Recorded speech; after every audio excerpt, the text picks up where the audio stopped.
Dans cette vidéo, nous allons voir comment réaliser un diagramme objet-interaction. Prenons un exemple, celui d'un garçon tirant un chariot. La première étape, c'est de repérer le système. Ce que l'on appelle le système, c'est l'objet dont on va étudier le mouvement au cours de notre exercice. Ici, c'est le chariot que l'on représente dans un ovale au centre. La deuxième étape, c'est de repérer les objets qui agissent sur le système. Dans notre cas, il y a la ficelle, c'est elle qui tire le chariot.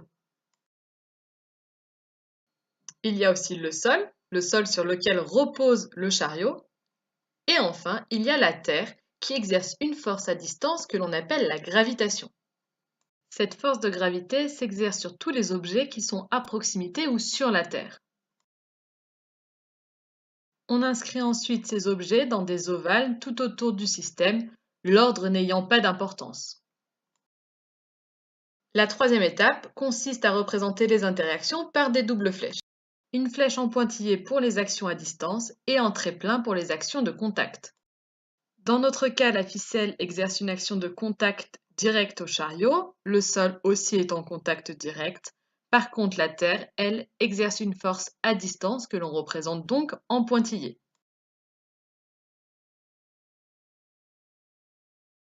Notre diagramme objet-interaction est maintenant terminé, il n'y a plus qu'à ajouter un titre. Maintenant, à toi de jouer. Le diagramme est à faire sur ton cahier, nous le corrigerons la prochaine fois en classe.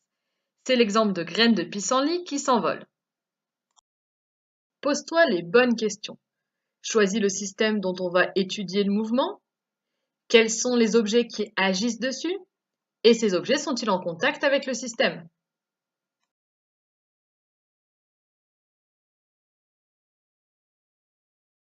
Enfin, un deuxième exemple à faire aussi sur ton cahier, celui d'un bateau qui avance sur la mer grâce au vent. Voilà, j'espère que tu as compris. Si tu as encore des questions, note-les, tu me les poseras en cours la prochaine fois.